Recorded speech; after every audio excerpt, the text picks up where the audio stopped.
touchdown passes last year. This one's knocked up. Bowers tips it to himself, and he'll score. Snaps it anyway. Greer lobs it in the air. Whoa, he has trouble with the snap, and the ball is free. It's picked up by Michigan State. Jalen wants Jackson, and he scores on the last play. Here's a blitz, and Klubnik didn't see it coming. He got blasted by Kalen DeLoach, who has the ball and is heading toward the end zone.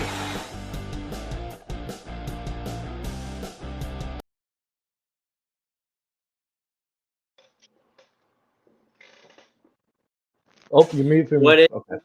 going on, everybody? It is episode 57 of College Football Talk. Mhm. And as always, we are back. This is our first episode without any preview week or anything like that, which is crazy to think. We're back. And we are going to be talking about the SEC schedule. It just came out tonight for the 2024 season. Some transfer portal news going on with some players. What's going on with some UGA commits or decommits soon. And we got some early bowl game picks through the 16th through the 19th of December. So we're going to get rolling with that, guys, as we did last year. I got the list right there. But as always, make sure you guys are subscribing, watching this on YouTube, liking the videos, and listening on Spotify. Remember, we're trying to get to the big century mark of the subscribers. Make sure you guys are doing that if you're watching. Viewership's been really good. The watch time's up too, which is awesome from the other episode ago. So that was good. But make sure you guys are subscribing if you haven't already. Without further ado, though, we can get right into it. Wasting no time tonight.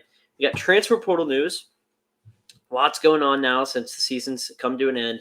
The portal, now been open for probably a good week and a half now, I think. Since early December. Yeah. Lots been happening.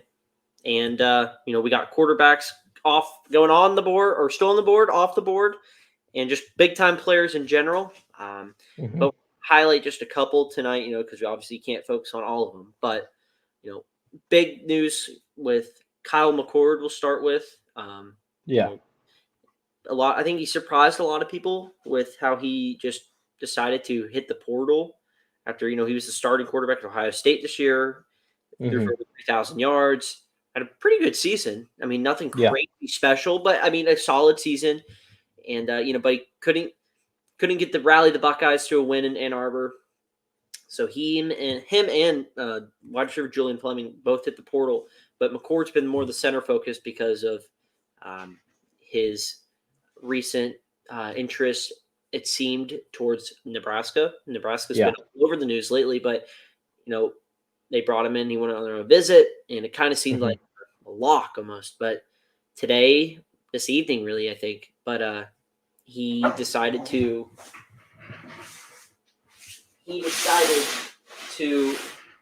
open back up his recruiting to everyone. So it seems as if Nebraska may be in the back burner. Is there anywhere maybe you think would be a good fit for him? The biggest thing I've been seeing is Syracuse. That's the biggest name that's come up for Kyle McCord, which makes sense. Brand new coaching staff. He's a guy with a little bit of experience, probably the right guy for a Syracuse team that's needing, they're going to be walking into a situation where a lot of guys are going to be inexperienced, right? We had the problem last year and just the last couple of years at multiple schools where a freshman or a first-time starting QB under a brand new coaching staff, there's a little bit of confusion. There's a chain of leadership isn't there. I think Kyle McCord sounds like the kind of guy who'd go into a Syracuse situation. I also wouldn't be surprised if he ends up going to probably another Northeast school, maybe like Pitt or somewhere around there, West Virginia, what's going on with them. I wouldn't be surprised. Somewhere in that area is probably where he'll end up, Power 5-ish school. Yeah, I mean, I like the Syracuse one because it looks like Fran Brown is starting to get some good guys going there. Yeah. But it's really mean, it's really kind of like a mystery because it seemed like Nebraska he was going to be there. Yeah, but like you said, I mean, trying to think of some places because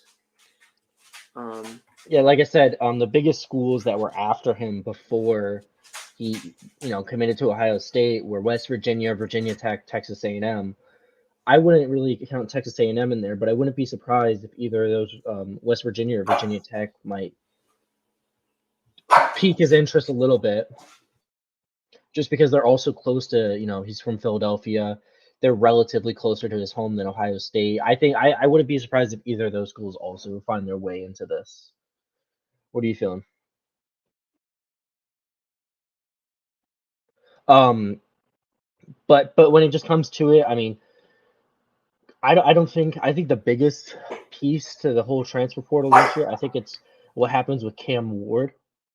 It's looking like right now I don't know if he's just had it or if he's about to take it, his official visit to Miami. Depending how that goes, really tells you everything about how this cycle is going to go, who goes where. Just because it looks like among the top quarterbacks, there's a lot of guys who may or may not be going to Miami, and if they don't go to Miami, I think dominoes fall. Give me 1 second. My dog is in my room. He is gonna keep going. If you want, start leaning towards what Cam Ward does and stuff. I'll be right back. No, you're good. So, Cam Ward is obviously the transfer out of Washington State, previously at Incarnate Ward. He is the top guy in the portal right now. There's nobody really. I mean, there is a size. Oh, excuse me. There's a sizable gap between the first quarterback and the second when it comes to just experience in general. You have Dante Moore, freshman. Will Howard has a lot of experience, but he hasn't been 100%, and he's a senior. So it's you're only getting him for a single year. I think based on what we got, I think there's a couple. I would like to think right this second, Cam Ward probably ends up at Miami, just based on what's been going on, how the fit is. It's his first visit. I think Miami probably lands the biggest prize here. I mean, it's just looking that way. Doesn't look like there's anywhere else. He takes his visit to Florida State next week, this weekend. But I mean, he's a big star. I mean, at a program like Miami or Florida State, or I think the other one people are talking about is Ohio State. If he ends up at any of those schools, I wouldn't be surprised if he has a big year, Heisman level almost, because he showed that talent at Washington State. He was just let down by, at times, a Washington State team that just wasn't very good, quite frankly, to put it in the easiest way possible. I mean, it's almost ridiculous at times what happened with them. But I'm back. Okay. Sorry. I was just talking about Cam Ward and where do we think he goes? I mean, I know you've talked about. I mean, he's on a visit right now to Florida State. Yeah. But they just brought in Uyunglele, so I don't know how. Yeah, both guys are visiting around the same time. I mean, my biggest question with this one is because I think Cam Ward, it comes down between three schools. I think it comes down to Miami, Florida State, or Ohio State. I don't know if Ohio State has been too active with him, but I've heard Ohio State a lot with his name. Yeah.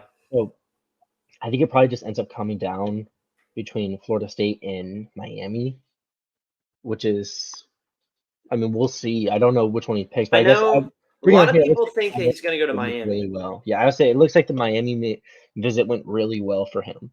And especially because Tyler Van Dyke, who was just the starter there, is now going to be at Wisconsin. Yeah. So, I mean, it leaves an opening right there for sure. Oh, here we go. This is the website I was looking for. I mean, if he gets to the right system, excuse me, he becomes an instant Heisman candidate. Yeah. For sure. Yes, I absolutely agree with you there. I mean, he has all the talent needed to succeed. To do that. I mean, he looked really good at a Washington State team that I think we could both agree with was kind of mediocre. A tier below. for sure. Yeah, they were mediocre, or I would say a tier below everyone else, I right? mean, in his 2 seasons, he threw for over 6,400 yards, 43 touchdowns, 11 rushing touchdowns. I mean, he's an instant plug and play kind of guy who's gonna be. He can make any team he goes on a legit Yeah, threat for anybody in the country for exactly. sure. Yeah, I absolutely agree with you there. I don't know, when I think it comes to the other guys, I think it's like it's a where we'll see. I mean, there's a couple guys I just feel like are ranked a little bit too high in the portal. Like Aiden Chiles is a 4-star freshman out of Oregon State, has not played a snap yet. hmm I think Ranked, look at ranked above the guy who started above him in DJ Uyunglele. Yeah, recent news came out tonight with Malik Murphy now hitting the portal. It sucks for him. Unfortunate transfer for Texas because he wanted to wait the rest of the season, but the calendar, the way college football is constructed, the calendar doesn't allow him to do that, so he had to hit the portal, which is unfortunate for him because if you want to be a guy that's going to stick it out, but as a quarterback who could start many places, you want to be able to not wait until like there's nobody left. So he had to go. Yeah. He is look for him, he's a California native, but look for, teams like Auburn or, Ohio State, Texas, or not Ohio, no, Texas, Ohio State, Oklahoma State, Auburn, some of these bigger schools that Mississippi State. Well, they got Blake Shapen, but South Carolina, look for some of these schools that maybe need a good quarterback to, and Malik Murphy's that. So, and Malik Murphy can run the ball well. He can throw the ball. He showed that in a couple of games. He had a start this year.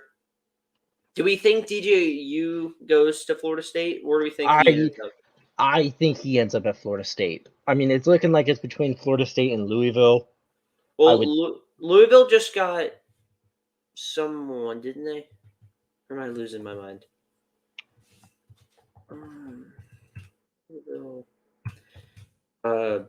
But yeah, I think he does end up at Florida State only because Kyler Shaw committed to Louisville from Texas Tech. That's who I was thinking of. I remember seeing that the other day. I do think he ends up at Florida State because I think Ward will end up at Miami. Yeah, I think so too. I think personally, I don't know how you feel, but I think the dominoes are going to fall like this. I think Dante Moore ends up at Michigan or Michigan State, one of the two. It doesn't really matter which one. Probably Michigan State because he'll start. Well, a highly talented quarterback from Oregon State did transfer to Michigan State. Yeah. So they might have a guy there. Too. Remember, so I think there's that. Michigan's always in the picture for Dante Moore, maybe. I think, and I saw a clip the other day, and it may not be anything, but excuse me. With Georgia, Beck hasn't decided yet, and I believe he's going to come back. That's just my personal opinion. I don't think there's any way he goes. No offense no. him in general, but I don't think I don't think anybody knows. There's an insider I saw. Remember, I think they said I don't think anybody knows, even himself. So I think maybe there's quarterbacks maybe out there that are really good. Maybe they're waiting to see what happens there because I know they have Gunnar Stockton waiting because Vandergrift did transfer to Kentucky, but now you have Stockton back there who hasn't started yet, and then you just signed Ryan Puglisi. Yeah, who we can talk about here in a little bit, but if Beck for some reason goes to the draft, that becomes the best spot in college football for sure, hands down, best spot. So maybe quarterbacks are waiting to see what happens there. So maybe teams around them are because who knows? Because if that for some reason domino just falls, I mean it's pick your poison at that point because I feel like then that becomes a better spot than anybody for sure. I think other news. I would be, to be honest, I would be completely shocked. I would be shocked because not that he's an untalented guy. This is just one of the most stacked quarterback classes he'd get into, and he has the least amount of tape of any of those guys. If he comes back next year and just balls out like I think he can, like he did this year, he will be. Him and Ewers will be, I think, in my mind, the two best quarterbacks in the class next year. I think easily. There are guys. I mean, you do have guys like Dylan Gabriel. Shador Sanders, Jackson Dart. But I just think Beck and Ewers are the two most pro-ready quarterbacks to this point. Jalen Milroe will be maybe right behind it. I want to see Milroe be more consistent, throwing the ball, intermediate throws. He has a good deep ball, but I want to see more intermediate stuff. But Ewers and Beck, to me, are the two most pro-ready quarterbacks. Yeah. In general, a lot of people thought Ewers was going to go this year, but he's going to come back next year. And I think the same thing's going to happen for Beck. I would feel bad for Beck because I feel like he's set to lose money if he goes in the draft this year, in my opinion. And I think I think best case scenario for him in this year's draft is he ends up a day 2, day 3 pick. Yeah. Which is like, it's fine because he may end up in a good system where now you could just in practice. But I do think if you want to make more money and be in a better spot, you'd come back next year. But we could actually lead that right into our segue for the UGA kind of stuff. But it kind of feels like if you kind of seen anything with Georgia the last couple of days and stuff, it's like there hasn't been many. From the players that have been there, there hasn't been any NFL commits except for one. There's Cedric Van Paren, the center. Outside of that, there has been anybody that says they're going to opt out of the bowl games. You've only seen some transfer stuff, and that's only been guys that weren't starting, playing much, or didn't get enough playing time in their opinion. Yeah. But guys like big names: Beck, Bowers, McConkey, Bullard, Tyke Smith. Trying to think of some other guys like Amarius Mims. Like some of these guys haven't said anything yet. So I don't know. I think a lot of what's happening with with the Raiola stuff, maybe with, some of the other stuff that's been happening, with the bowl games and the opt-outs and all that and all this craziness, nothing's really been happening right now with this Georgia. You notice that because, you've seen all these teams. So we'll go Florida State, for example. Johnny Wilson has already gone. Some other guys, some big surprising names for Florida State hitting the portal. And it's just like, okay, it's not normal, or that's not anything new. But, this Georgia team, it's like, you haven't heard anything yet. Yeah. You've seen some little hints and clues maybe, but like outside of that, nothing. And now Trevor Etienne, right now, projected to be a Georgia guy. Florida's, that'd be huge.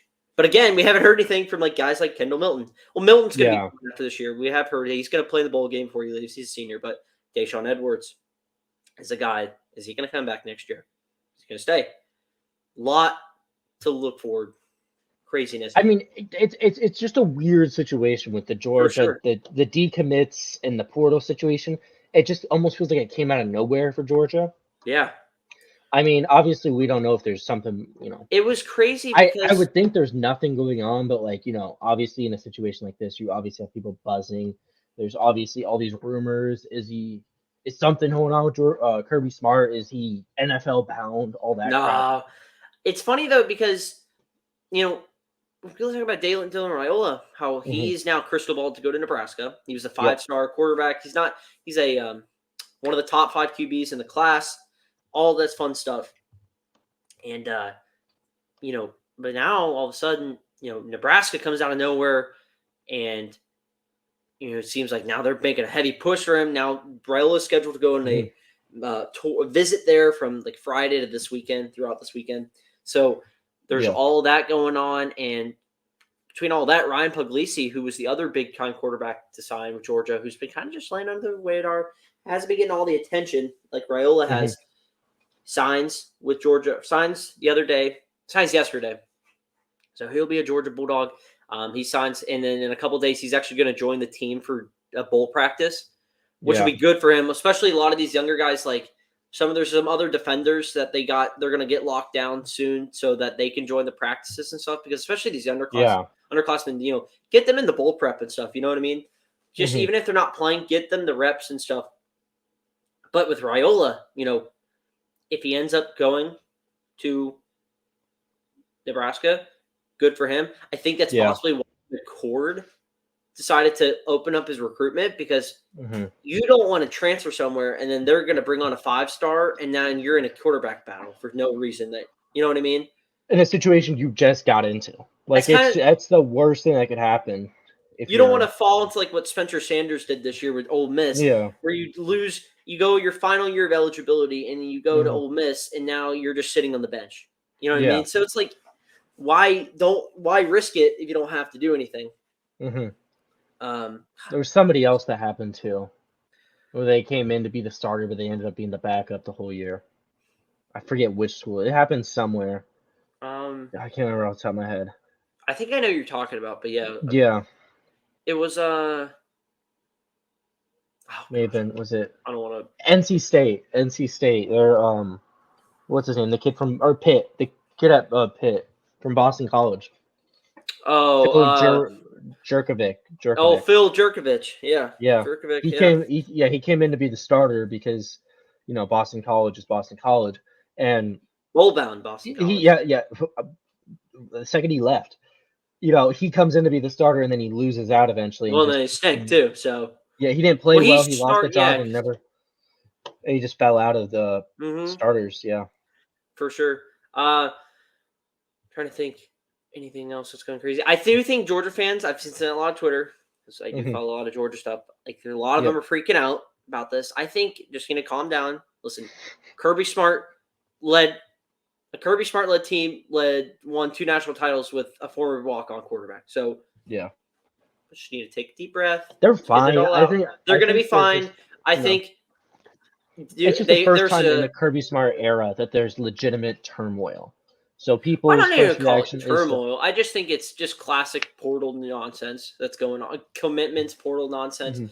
Well, I think losing Raiola and the portal stuff at the same time is, in my opinion, that's a little bit of turmoil. That's like I think it's how the team. Stinger. I think if you visually do lose him and you don't rebound in any way, that can be one thing. But they're projected to pick up They're projected to get a solid guy in Trevor Etienne. This is all projections. Trevor Etienne. They're supposed to get Humphreys from Vanderbilt. The guy, Miami wide receiver, who's supposed to be a sure starter.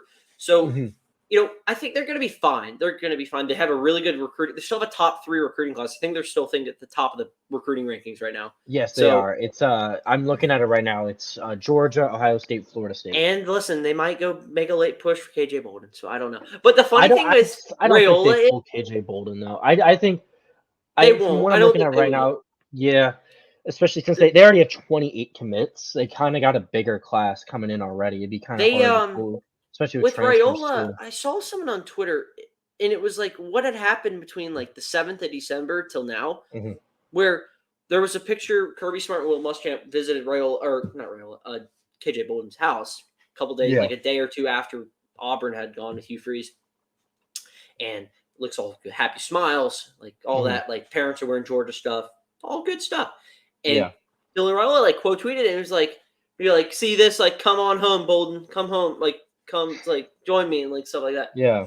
And now it's like he's taking a visit to Nebraska. It's like, what just happened in 6 days?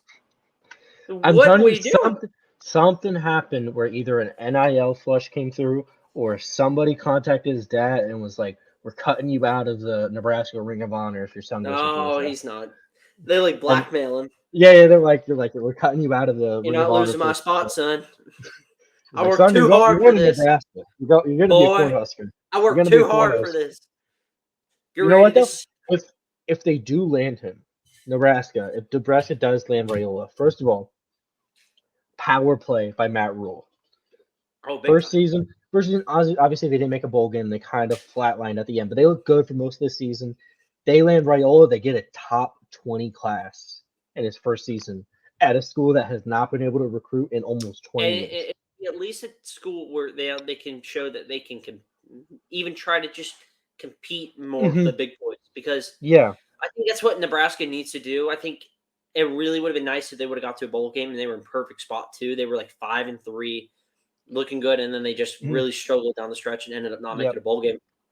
But if you can get to a point then where you're not only winning the games you're supposed to win, but with the Big Ten expanding, playing teams that are much better than you, but competing with them. Maybe not winning. Maybe you win 1 or 2, but you compete. You're not make it a fair fight. You got to make it where on the schedule, Oregon's got to say, we got to We head gotta to play Nebraska. Nebraska this week. Yeah, We got to go to Nebraska this week. We gotta go to Lincoln this week. We This is not fun. We better have our heads on because we're Yeah. going into a 4-quarter fight. That's where I think Nebraska's got to get to. For sure. But I think they're on the right path for that. Yeah, Personally. it's now they gotta lock him down. Mhm. If you're Georgia, maybe one final thought here. Yeah, no, you go. You're good. With Georgia, if you're Georgia, let's say Raiola, if this is all maybe just like, a last minute little gas for Raiola, maybe he's just reconsidering something, maybe he just pops back in his head. Maybe why not? It's common for all players to commit and then just maybe get home visits. KJ Bolden, for example, is another 5-star guy. Many transfers, maybe go visit some places. If he commits for some reason back to Georgia, but in Beck returns and all that, do you think it becomes a spot where he's not going to stay around? No. He would end up transferring out. Yeah. I think he just... Which I think probably is the biggest reason why he's even talking about, like... I think Nebraska has probably told him, listen, McCord, if you come here, and now McCord's gone, like, you come here, like, you will be the day one starter. Because you start day one, you can compete with Chuba Purdy. Jeff Sims is gone. You can compete with Purdy, but you're gonna give probably our best team, the team, our best chance to win. So I would not be surprised if Matt Rule and the Nebraska coaching staff probably told him, like, hey, if we're honest with each other right now, I guarantee he's probably told him, he's like, Kirby Smart probably does not have you in his immediate future. We do. Right? That's probably what he told him. That's probably his recruiting pitch. Maybe tomorrow you'll be competing for the starting job. Georgia, you're getting redshirted. You're gonna miss a whole year of football. He might be like, look what they did with Justin Fields. Yeah. You would end up like Justin Fields and just sit on the bench and not waste your talents? No. You can come here, you start. Yeah. You can help lead us back to where we want to be. Follow your family legacy like that. So yeah. And I mean, just talking about like the recruiting stuff. I mean, there's a couple, like, I think Florida's class is gonna be kind of shaky soon. I mean, you saw the whole thing of LJ McCray, right? Yes, he's that was the safety, right? Defensive lineman, the 5-star, 6'6" D lineman for Florida. For Florida, he just went on a visit to Auburn and Florida State. There was another guy tonight that just hit the portal. Mitchell, I think is his last name. But Lagway did post something to Twitter that they should be. He said can't wait to sign. Yeah, Florida stuff. So Florida can try to lock him down. That'll be big. But boy, we'll get to Florida in a little bit about this. If I'm this conference. LJ just went on an Auburn visit on the 9th. They had a couple guys that were heading to UCF for visits. Yeah, I saw that too. Like, we can't be losing portal guys to UCF. Sorry, but can't be. Let me one second here. Let's see. Let's move on then. Actually, unless we have any more UGA stuff we want to talk about. No, I think we got. I think we got everything under there. For sure. Remember, signing day is in less than a week, so we're gonna have to see a bunch of dominoes are gonna be falling, and we'll keep you updated here on College Football Talk as always. Let's move on though, because something big happened tonight, and that was the 2024 schedule for the SEC did come out for all the teams. I knew Georgia's. It got leaked by the ACJ, the AJC the other day. Those rat bastards out in Atlanta. They will do anything to try to hurt Georgia. Anyway, though, they are just bad people. Anyway, the rest of this conference came out, and so I got a couple questions that are gonna go along with this. Okay, but we're gonna just go through it though, a little bit. Honestly, some of the biggest things I was watching. There was a lot of good non-conference games that some of these teams are playing. I mean, week 1, August 31st, Georgia, Clemson, and Atlanta. Miami heads to Florida. You have Notre Dame at Texas A&M. LSU, USC on September 3rd. There was one more. I'm just trying to. Maybe that was it. But listen, I mean, those are Georgia really good plays games. Clemson to start the year. Yeah, that's in Atlanta. lot of good LSU, stuff there. USC. But Yeah, there's a lot of good games. I mean, I think the biggest key games, though, obviously stand out for me the most. That wasn't one of my questions here. Well, it was kind of games, but I think the games that kind of stand out to me were going to be obviously Georgia's at Texas, Georgia's at Alabama. Mhm. The schedule for the Dogs is a little, it can be a little tricky, little line or minefield of some slip up games, but now you have this 12-team playoff, you can afford to lose a game or two. yeah. So I look at games like Texas, Oklahoma, Texas A&M, Texas that are back. hmm Trying to think, Alabama. If you're looking at Alabama's schedule, as my phone loads here we go. They have no, never mind. You know what? We're just use the computer because I have. I got Alabama schedule. They have. You How want about like week 2? Alabama's at Wisconsin. Week 3. Oh, that is week Wisconsin. 2. Week 2 they get South Florida at home. Wait, listen. Yeah, they go to Wisconsin at week 3. They go to LSU, to Tennessee, and to Oklahoma this year. How about Texas at year. Michigan in week 2? That's big. That's a huge game. Texas A&M's at Florida. Mike Elko's first real big test. That's the Swamp. Georgia's at Kentucky. I mean, LSU heads to South Carolina. I look at week 5 as a huge day. Yeah. The Arkansas, Texas A&M game. Georgia's at Alabama. Oklahoma. How about Oklahoma? Gets an emotional game with Tennessee. Josh Heupel comes back to Oklahoma after, Heupel played there as a quarterback, won the national title there again with him. Now Oklahoma gets that. And then they got to go to Jordan as Hare. the offensive coordinator, too. People forget about that. And they got to go to Jordan Hare, where everybody has problems there. Mm-hmm. You look at week 6, Auburn at Georgia, UCF, Florida. Florida has the battle of the Sunshine State, where it's a huge recruiting battle season. Yeah. You have Miami, UCF, and Florida State on your schedule. You cannot afford to get swept by them. You will be screwed. Missouri heads to A&M that week. We'll go week 7. Just kind of go week by week, taking out a game here. Yeah. How about this? Auburn plays an ACC school in the University of California in week 2. Think about that. Yes, I think that was their home and home games because Auburn was there this year at Cal. But Florida at Tennessee, Texas, Oklahoma. That's Mississippi State's at Georgia, Ole Miss, LSU.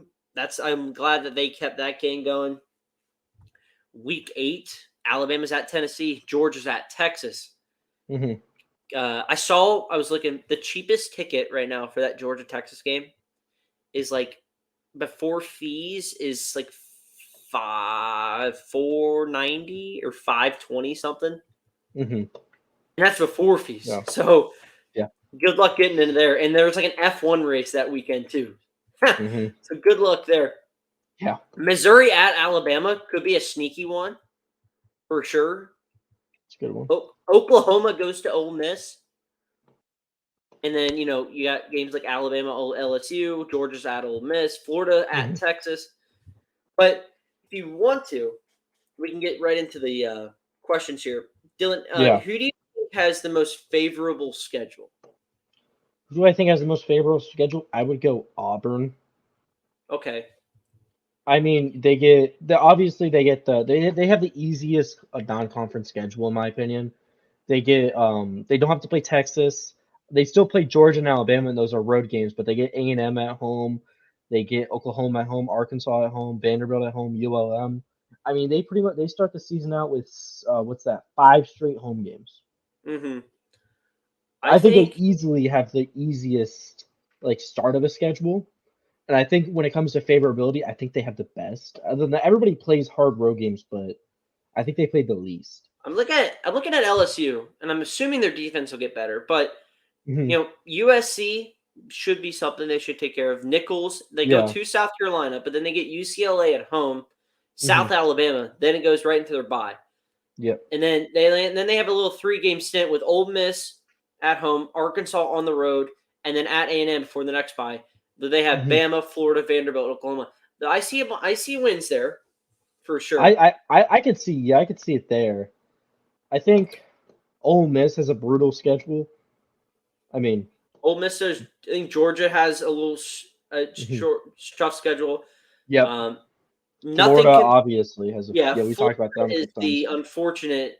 I mean, Vanderbilt, they're always going to be the worst because they stink. But yeah, honestly, Texas didn't get a bad draw outside of the Michigan. If we're talking about strictly conference games, strictly conference, if you take out the Michigan game, you have you have Mississippi State bye, Oklahoma neutral site. You get Georgia at home, at Vanderbilt, which will be a home game.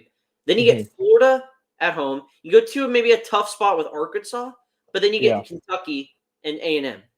I mean, that's a pretty doable spot. Yeah. Especially if you can go to, you got at Ann Arbor, but if you can get a win at Michigan, I mean, that really helps you out, especially because then you afford to lose a game, which is always big, especially now with the 12-team playoff. That's not a bad schedule. Yeah. My favorite. I think LSU is a good. I mean, the only thing that's tough with them is they just have that stretch where it's Ole Miss, Arkansas, A&M, Alabama, Florida. Yeah. They get the bye week against Vanderbilt, but then they get Oklahoma. I think who has the toughest stretch in your opinion then? That's a good question. For me, it's between Georgia and Florida. So Georgia, it's after their first bye, goes to their second bye. At Bama, it's already announced 7:30 game on the ABC. Yeah. Then they get Auburn, Mississippi State at home, and then at Texas, which leads right into the bye before Florida. Then you have at Ole Miss, and then Tennessee before UMass. So that's not. I mean, I could see a couple spots they could. It depends on who's what. I mean, we don't even know who's playing for these teams, but I think that's a good one. I think. Yeah. No, you go. No, you're all good. I was just gonna say, I just think that if we're just strictly looking at the schedule, thinking about what's ahead, projecting maybe where players are going to be and where they're at now, I think they're going to be laser focused going into next year. So I don't think they may slip up a game. The season is going to come down to, for them at least, that at Bama game and then the at Texas game. Yep. For me, it falls kind of like what Utah did this year, or Oregon. It was Oregon, where they had to go to Utah and at Washington. And for me, going into this year, because I thought they were going to make the playoff, but I said they need to split both those games. Yeah, because Utah doesn't lose at home, and Washington is a really tough spot to play. If you could split, you could really help yourself out, and they did, and they were a game away from going to the conference title game or going to the playoff. So I think for Georgia, that's got to be it. Can they overcome the Bama, whatever spunk they run into? And then you have Texas, where teams have gone in and beaten Texas. Texas is more likely a place that you can win at than Bama, but two really tough games. The only thing I will say is I think the right answer for who has the toughest stretch is Florida. Oh yeah, I was actually going to say, do we both agree though, Florida? Yeah, it's Florida. I mean, Florida after they get Kentucky at home, they get Georgia in a neutral site. They go to Texas. They get LSU and Ole Miss at home, and then they play Florida State. So in all likelihood, they play 5 straight ranked games where they'll probably be possibly double-digit underdogs. Florida plays 10 bowl-eligible teams next year. Yep. 10 of the 11 teams they play are bowl-eligible this year. The only team they play that's not bowl-eligible, as far as I can tell, is Mississippi State and Samford doesn't play Division I FBS ball. So when it comes, they only play one FBS team that wasn't bowl-eligible, and it's a conference opponent. It's crazy. They're finally playing a real schedule. Ha! Well, I just don't. I can't. With everything that's happening with them, and it's really gonna. And Napier's already coming in on the hot seat. Boy, oh boy. I just don't know. And Look, man, I mean, I because said it. I said it a couple weeks ago. I do think I'm like, you find me. Someone said the other That day they were like they're going to win 7 games. I said, you find me 7 games on that schedule, I'll pay you $100 because I'm not finding 7 wins on the schedule. That's what I'm saying. I mean, I'm looking at this right now, and to me, the Tennessee week is the make it or break it week for Billy Napier, because if he starts out the season 5-0, goes up, wins the bowl game 6-0, you're good. So, But if he I loses think Tennessee, then I think there's a decent chance they lose 6 straight after that. so. I'm looking at the schedule here for them. Mhm. I think Miami. I think they'll win Miami. I Depending, think it's maybe 50. not. If Miami lands Cam Ward, If they land Cam Ward, I think Miami beats them. I think I'd lean Miami. I think it also depends on what time the game's played. I think it will be a night game. It'll be a night game. There's no way it's not a night game. Probably not. Yeah, it'd probably be. So, I think if you're Napier, let's just break it down between the first bye going up to the first bye. So you have the first 4 games. Mhm. You got to win. You got to split between A&M Yeah. and Miami. I think that Elko, depending on who wants to end up at A&M for quarterback, that could be a big sign of what I think Elko's defense for A&M is going to be good. They are losing a bunch of guys to the portal. I don't think it really. I mean, he made Duke with 2 stars look like an elite defense. He'll be fine with those guys. He'll be fine, but I do think he's gonna have to. They're gonna have to split one of those 2 games. Do they go on the road to Mississippi State and win? I'm not sure.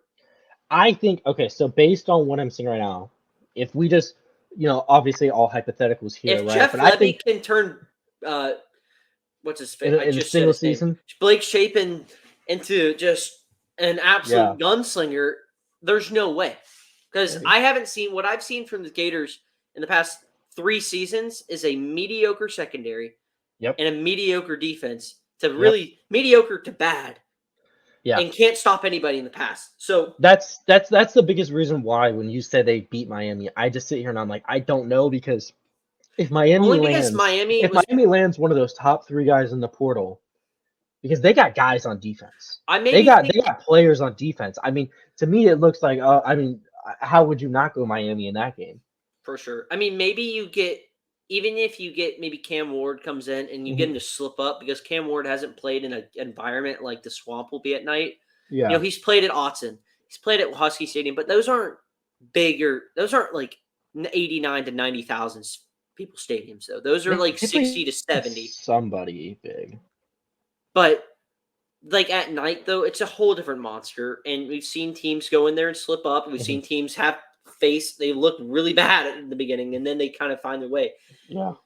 I mean, it's going to be a big one, but he did go into Wisconsin and kill it. He did, but Wisconsin doesn't have much this year. But listen, I think that was, but this year was. I think last year was the one he. Last year was a team where they didn't have anybody playing quarterback. That was effective. You're right. Actually, I think Graham Mertz is there. Yeah. But oh snap! Look at that. But full circle, right? But when I'm looking at this schedule, I just sit here and I go, man, if you lose to Miami, A&M, and then UCF, it's like, dude, no, he's not keeping his job. If he's and those are all really losable games. I think Samford and Mississippi State are your only slam dunk. They got this wins. I don't even know Mississippi State. You don't know because it's a new coach. If he goes 1-3, let's say he's 1-3 going into the bye, is he fired? Yeah, he's fired. Yes. I think because if I'm thinking about this right, I think not only is he fired, I think the athletic. You wait till the first bye or second bye if things have gone south.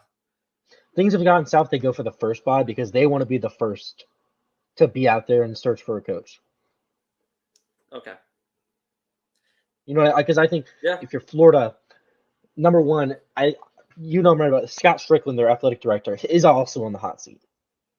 Oh, fans have wanted him gone for a while. They've wanted him gone for a while, but ever since the women's basketball thing happened, with like the players being, I don't know if you heard about that.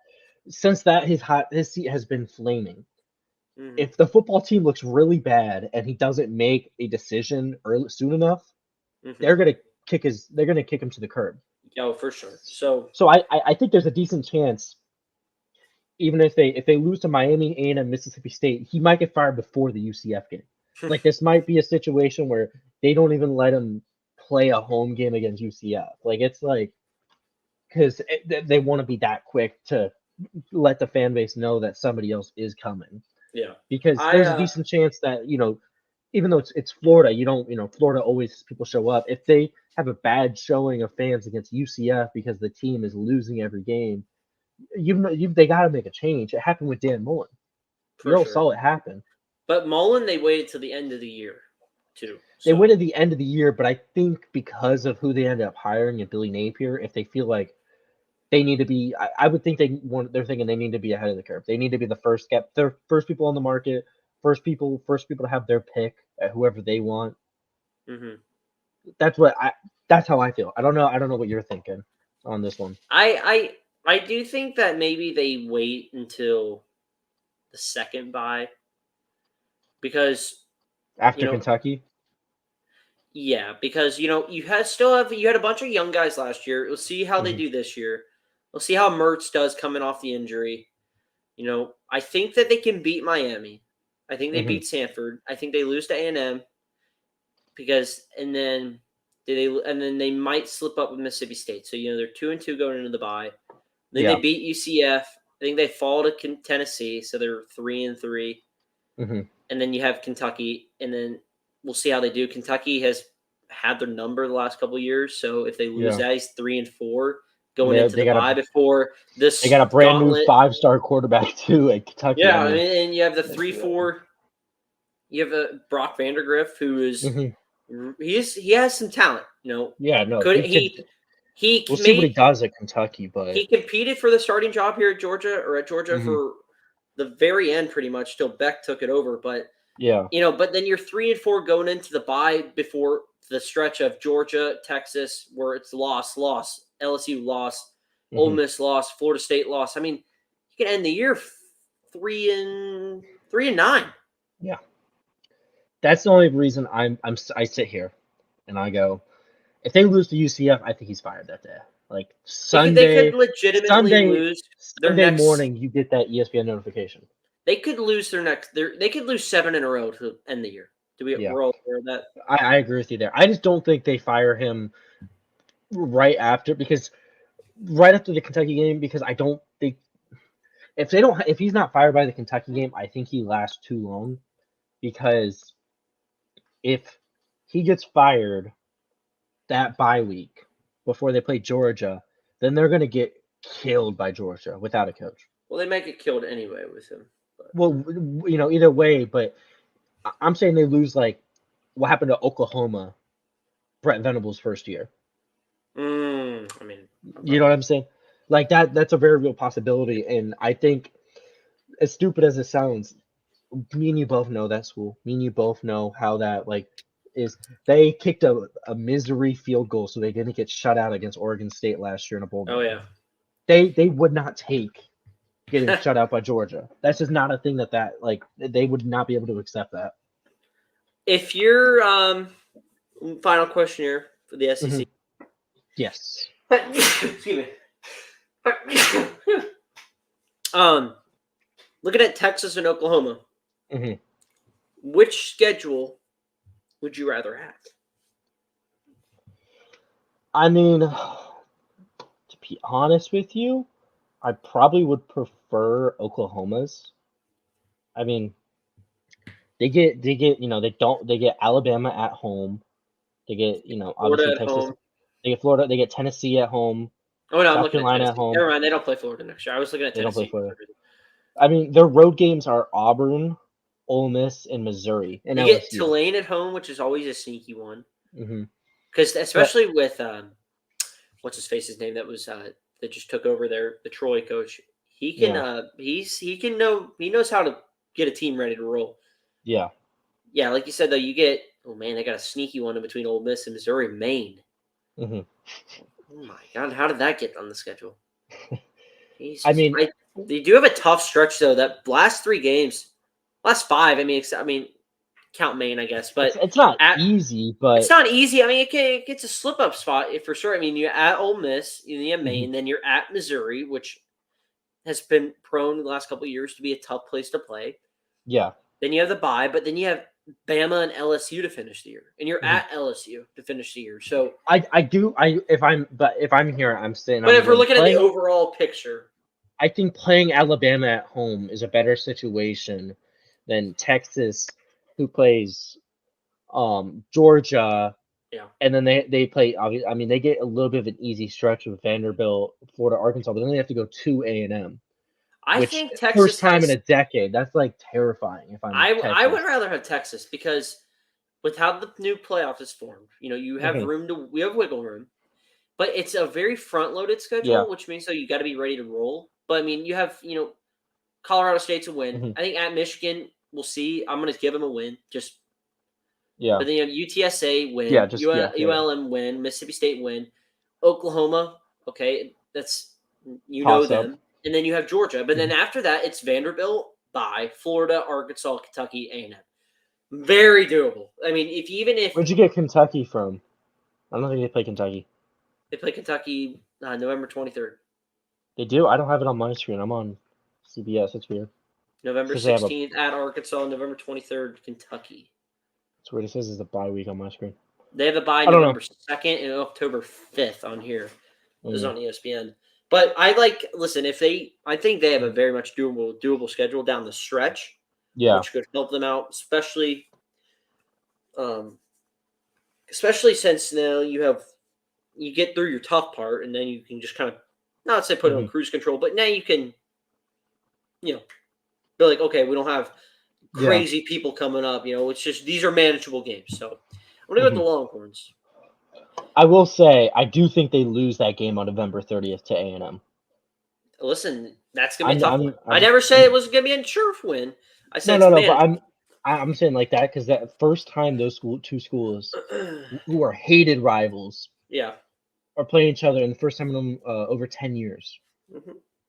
All right, we're moving on. Kyle Field, that's crazy. We're moving on here. Our final segment here as we wrap things up. We got bowl game predictions. That time of the year, I have a list of the bowl games coming up, and we are going to pick them. We're just going to do straight picks. We're not going to do any spreads or anything. We're just going to pick them. And maybe we'll keep tally on point system, see a little friendly competition. We'll see who does better. And Dylan better keep track of his because I don't know how he is. So Dylan will have to keep track of his, and I'll keep track of mine. Perfect. Actually, I'll just keep a tally on the back here. And then I got notes up too, so I know who I pick. All right, sweet. I'm just gonna write your name on the back though. Okay. All right. So we'll look at this after each new podcast, the games, and we'll tally them up. All right. So December 16th, we got a bunch of games here. We got the Myrtle Beach Bowl, Georgia Southern versus Ohio. Who do you like? We'll just write. I go Ohio. Same. We're gonna go Ohio. Yeah. All right. Louisiana Lafayette in the New Orleans Bowl taking on Jacksonville State and the Gamecocks. I'm going to go Jacksonville State. Yeah, I was going to say I'm going Jacksonville State too. First ever bowl game for them. Gamecocks. I'm going to go the Cure Bowl. We got Appalachian State taking on Miami, Ohio. Going App State. We're going to go App State. Me too. We got the New Mexico Bowl with New Mexico State and Fresno State. I'm going to go New Mexico State. I was going to go Fresno. All right, there's our first disagreement. We got the Los Angeles Bowl. We got Boise State and UCLA. I'm going to go Boise State. I'm going to UCLA. There we go. The Independence Bowl. We got Texas Tech taking on Cal. I'm going to go Tech here. Texas Tech versus Cal? Yeah. Yeah, I'm going Tech. All right, we got the famous Toastery Bowl, which is the Bahamas Bowl, but the Bahamas Bowl Stadium is under renovation, so they had to move the game to Charlotte. But the Bahamas Bowl will be back next year. So let's not all go DEFCON 5 here. So we got Western Kentucky taking on Old Dominion. We go Western Kentucky in the Hilltoppers. Yeah, I'm going. Yeah. We got the Frisco Bowl. We got Marshall and UTSA. We're going to take the Roadrunners here. Marshall versus UTSA. I'm going to go Marshall. Alrighty. Bad pick there for you. The Boca Raton Bowl taking on South Florida and Syracuse. I'm going to go with South Florida. I think old Golich down there has some mojo going on in Tampa. Go Bulls. Bulls. Here we go. Put them up. Horns up, guys. What's up? Gasparilla Bowl time. UCF and Georgia Tech. I'm going to take little brother in the Hornets, the rambling wreck of Georgia Tech. I'm going UCF. They still have John Rice Plumlee for this game. Listen, I'm going to go with Haynes King and Brent Key to get it. That's a fair pick. I like. It's a bad pick for you. It's a bad pick for you. Just saying. I'm saying Gus Malzahn is an incredible guy in bowl games. All right. Listen, I was at the Gasparilla Bowl last year, and I watched Missouri choke it away. I watched Eli Drinkwitz choke his game away. I watched Gus Malzahn beat Florida in the Gasparilla Bowl, and I watched Florida fans walk out really sad. It was really funny. Well, I mean, that's no surprise there, and that's it was a great game for UCF, not Florida. Birmingham Bowl time. It's Duke and Troy. Troy's catching 7 points here as a favorite, or he's getting 7 points as a favorite. I'm gonna go with Troy though. I'm gonna go with Duke. All right. Losing a quarterback. Just Riley Leonard. Actually, we're going to talk about him. Riley Leonard heading back to Notre Dame. So is Drew Pine. Weird, but he's going back to Notre Dame to finish his undergrad. Actually, Tyler Buckner also going back to NotreAme to play lacrosse. So a lot of guys heading back to Notre Dame. Well, I was going to say that both teams don't have their head coaches. So, it's Troy also lost their head coach. Yes, to Tulane. Yep. So to me, it's a pick 'em. Give me the as much as it looks. I think Duke has a better roster, so I'm going Duke. They will protect you. Yeah, that's a little inside joke. Camilla Bowl, Arkansas State, and Northern Illinois. Give me the Wolfpack or the Red Wolves of Arkansas State. I'm going Northern Illinois. I think I might have taken Northern Illinois. Actually, I pick them on the other thing, but we're gonna go with the Red Wolves because why not? We got Butch Jones actually isn't there anymore, so never mind. But former Butch Jones led team. We're gonna have the Armed Forces Bowl where James Madison and the Dukies take on Air Force. Give me the Dukes. Come on. Yeah, I'm also gonna go JMU. First ever bowl game for them too. Congrats. They had to fight for what they are now. So yeah. And now you're getting an Air Force team that has really struggled down the stretch. Started really well, and now they've just kind of teetered towards the tailspin. Good one. We're here all night. The famous Idaho Potato Bowl. Love this one. Utah State. Actually, we're just gonna keep rolling through because why not? Because who knows? We might not be competitive now. Idaho Potato Bowl, Utah State, Georgia State. I'm going Utah State. Same. Got the Ventures Bowl with South Alabama and Eastern Michigan. Give me Eastern Michigan. I'm also going Eastern Michigan. All right, we got the Las Vegas Bowl. Northwestern Utah. Give me Utah. Give me Winningham. They love to win in Las Vegas. Which one was it? I didn't hear you there. The Las Vegas Bowl. Las Vegas Bowl. So I'm going to pull up this line real quick. It's 7 right now. I'm going the Wildcats. Not a bad pick. I think they might cover, but I'm going to give you Utah. San Jose State, Coastal Carolina, and the Hawaii Bowl. Give me the Chanticleers. Don't care at Grayson Falls. I'm behind. I am behind on my typing. 1 second. I am all in on Grayson McCall to NC State. Mm-hmm. Good for him. Give me the Shawnees. I'm going the Spartans. Okay. All right, got the Quick Lane Bowl.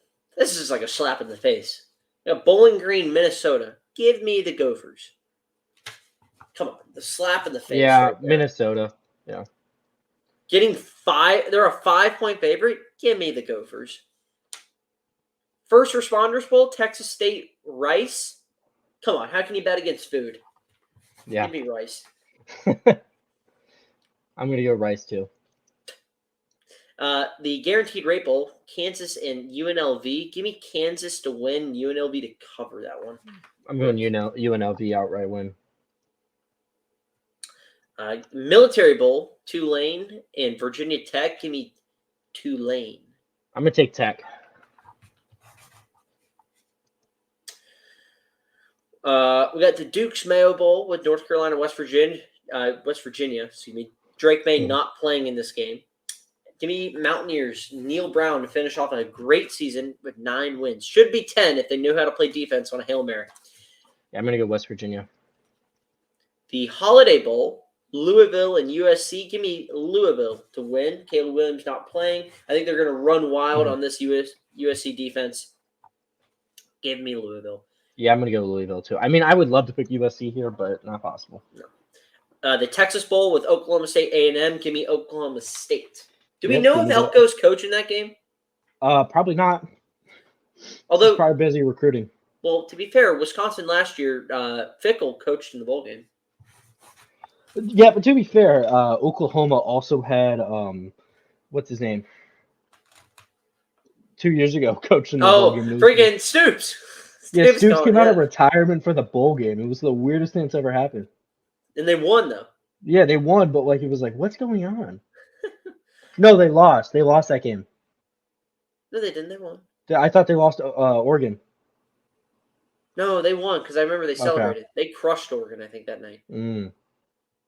Fenway Bowl, SMU, Boston College.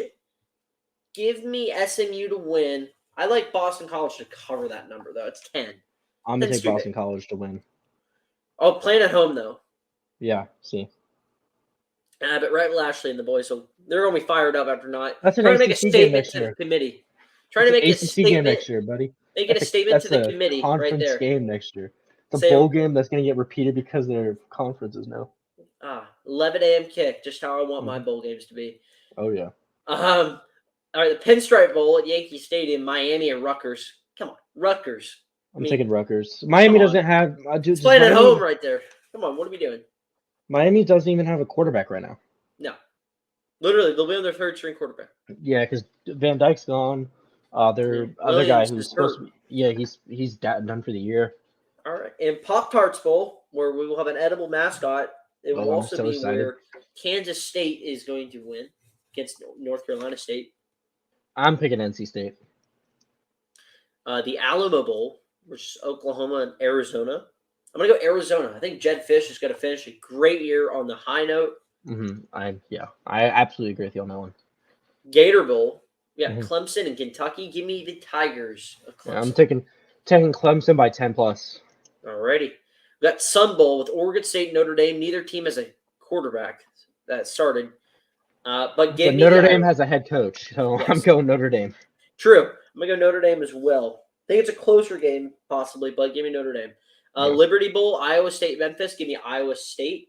Actually, isn't Memphis playing at their home stadium, though? Yes. That's awesome. I'm still going Iowa State. Give me Iowa State anyway. I love Iowa State. Sweet, though. How often does that happen, though? You get played in your home stadium. How does that even get allowed is my question. FAU, almost every bowl game they've ever made, right there. How does that even happen, though? How are you even allowed to do that? Is my question. I don't know. I do think it's funny. FAU played in the Boca Raton Bowl 4 years straight. That's gotta be good. Yeah, they still lost. Hawaii always plays the Hawaii Bowl too. It's they still lose. Cotton Bowl, Ohio State, Missouri. Give me Missouri. Yeah, I'm gonna take Missouri. Ohio State can't keep anybody, and Missouri's gonna finish the year on a high note. Yep. Peach Bowl. Give me Ole Miss. I'm going Penn State. I'm going Penn State in that one just because Ole Miss loses every single marquee bowl game they play for some reason. We can do more of a New Year's 6 preview later on, but we're just knocking out. We'll go through the bare bones. Yeah, that's the bare bones. Just no analysis. Just pick them. Music Bowl. We got Auburn, Maryland. Give me. I'm going Maryland. Yeah, I'm going Maryland. I like Talia. All right, the Orange Bowl. Give me Georgia. Give me Georgia. I think Georgia's I'm going to go Florida State. I mean, I can't not. Georgia's going to cover that number. Anyway, Arizona, Toledo, Wyoming. Sorry, bud. Don't want to burst your bubble there. pop, but the dogs are barking, so that's all that Okay. matters. Okay. In the Barstool Arizona Bowl, we got Toledo and Wyoming. Give me Toledo. I'm going Wyoming. Go Cowboys. Big Cat has the key to the city in Toledo. Give me the Rockets. The ReliaQuest Bowl here in Tampa. My LSU, favorite. Wisconsin. Give me LSU by LSU. double digits to win that game. Do we know if Jaden Daniels is playing that game? I would assume yes, just because I don't think he's a high draft pick. I've heard reports he's like now like he could be run himself into the first round. That would be wild to me because he is quite a bit older than most of the other quarterbacks. But he's also just won the Heisman, so That's true. But he is 23.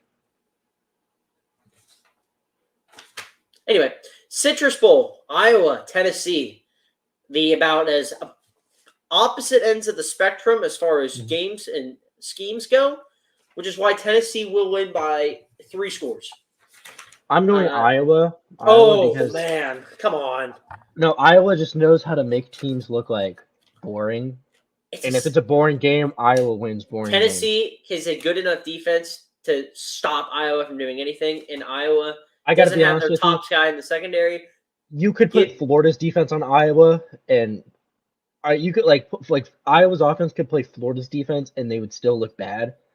It does not matter the defense; they just are bad. I don't know if you saw the Indeed posting, but their offensive coordinator job is available. I would recommend you apply. Scott Frost is a high candidate to be picked. I would pick him up. That's a good pick for them.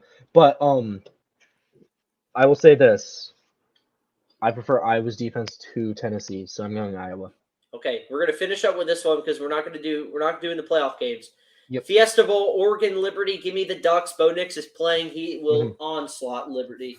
If he wasn't playing, I would consider Liberty. But the fact that he is playing, I will take the Ducks.